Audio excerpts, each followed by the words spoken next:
All right, guys, in this video, I'm going to talk about why if you have a felony conviction, you need to reduce that to a misdemeanor right now. My name is Jamahl Kersey, and I'm a criminal defense attorney in San Diego, California. And in this video, we're talking about the power of reducing your felony to a misdemeanor. And you're definitely going to want to watch until the end because this is a great story and the ending is absolutely amazing. Now, listen, we're only human and we make mistakes. And sometimes those mistakes are bigger than others. And sometimes those same mistakes can land you in jail or even leave you with a conviction on your record. And the problem is those mistakes can follow you forever and they can have a hugely negative impact on your life. And so I want to tell you a story about a client of mine. But before I do, just understand that I definitely take attorney-client privilege seriously. And as you can imagine, having defended everything from small-time petty theft all the way up to homicide for well over a decade, I have a bunch of secrets and all of them are going with me to my grave.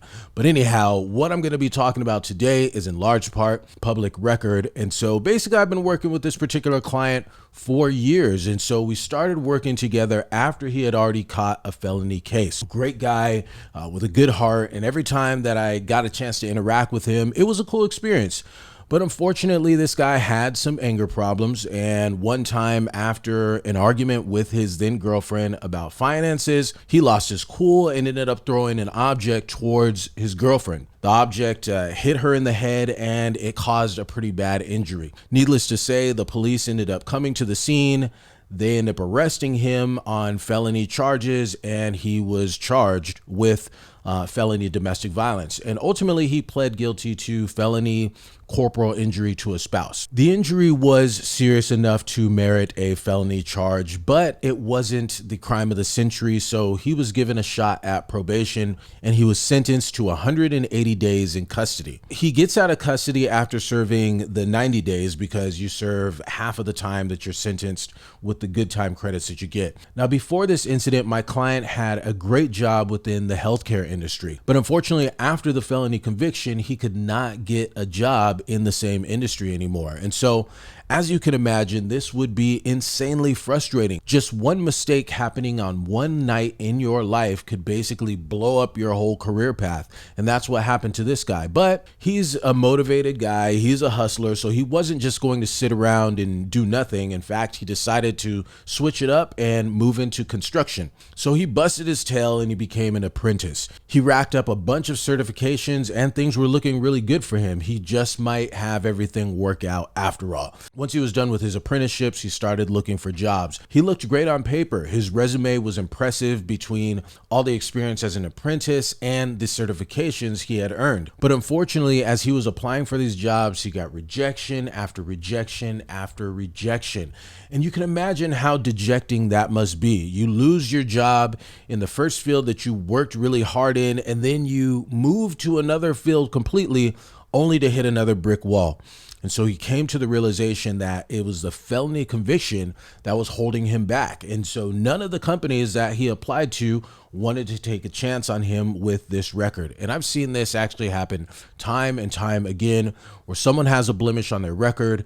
And unfortunately, no one's going to tell you this, but let's just say you have two similarly situated candidates. They have the same amount of experience, they have the same education. And so all other things being equal, but one person has a felony on the record and the other one doesn't, guess who the employer is going to go with? And oftentimes that's what ends up happening. So my client ends up calling me after a few years. He's frustrated beyond belief and needs help. And he was in a very dark space when he got the felony case. He admittedly didn't handle his anger well. He didn't have healthy coping mechanisms to deal with stress. And that's what led to the violent incident a few years back. But after the conviction, he really wanted to change. He took anger management classes. He did over 150 hours of community service at schools and churches. He completed a 12 steps program. He did the domestic violence recovery program. So he ultimately learned how to communicate better and manage his stress. He had basically turned his whole life around. But the frustration of doing everything right, but still not being able to get a good job was enough to send anybody, including him, back to that dark space.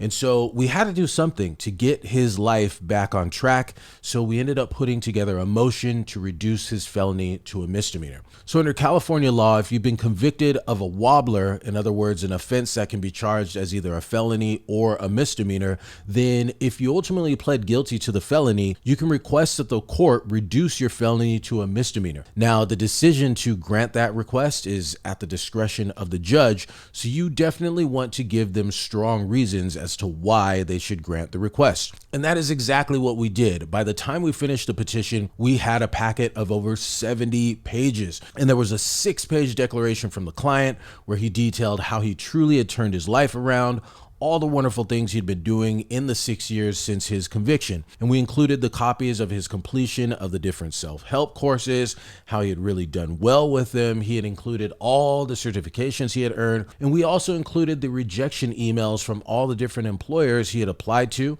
and how he really needed this felony to be reduced to a misdemeanor so he could get a good job that he deserved. We included a bunch of letters of support from friends, family members, community members, basically saying how good of a person he is, how reliable he is, a good friend, a good father, and mentor. Again, this was over 70 pages of information to show why he was a prime candidate to have his felony reduced to a misdemeanor. Now, the DA has the option to oppose the request if they like. And guess what? After all that information, the positive information showing that our client had turned his life around, the DA opposed our request, saying that he has proved himself to be an abuser, he has not shown rehabilitation, and he does not deserve to have his felony reduced to a misdemeanor. Did I mention we had submitted over 70 pages of information? So you can imagine the client's shock when I showed him what the DA wrote. How could they possibly say that he hadn't shown rehabilitation? We provided a massive amount of proof of rehabilitation. We were gearing up for the hearing, and I got my notes ready and I was ready to make my argument in court. Now, the documentation we put together spoke for itself, but I really wanted to drive home the point that he was a changed man. He was not the same person he was 6 years ago. And I strongly objected to the DA's baseless branding of my client as a person who had not rehabilitated himself, because he absolutely had. He had gone way above and beyond what the court had ordered him to do. I mentioned to the judge that it's simply not fair for a person to have dedicated to themselves for 6 years to turn their life around and provide ample proof of that, only for the DA to completely disregard this information and throw his past in his face. We have to give people a chance to move on from their past life and evolve. And so the judge ended up looking at the DA to see what their response was going to be to my argument. And the DA just submitted on the record, meaning he had nothing to add. And so the judge fortunately was able to note that our client did truly turn his life around. The evidence that we submitted was clear proof of that. And so she believed that he deserved to have his felony reduced to a misdemeanor and granted our motion. Honestly, it was a hard fought victory, and I could see the relief in my client's face. It was like a weight had been finally lifted from his shoulders. But this isn't even the best part of the story. Check this out. Just last Sunday, I get an email from the client telling me that he just landed a job and they're paying him $110 an hour. That's crazy. From him getting rejection emails left and right to landing an $110 an hour gig, that's insanely impressive, and I'm so proud of my client. Of course, I'm happy to have had a hand in helping him out because he truly deserves it. So if you have a felony conviction, you should absolutely look into having that reduced to a misdemeanor. Hey, listen, if you got something out of this, please hit the like button so the YouTube algorithm shows this video some love. If you haven't already, subscribe to the channel and make sure you hit the notifications button so you never miss a new video when it drops. And also, if you know somebody who might be able to benefit from this information, please share this video. You never know, it could change their whole world. Well, check it. As always, I want to thank you so much for watching, and until next time, peace.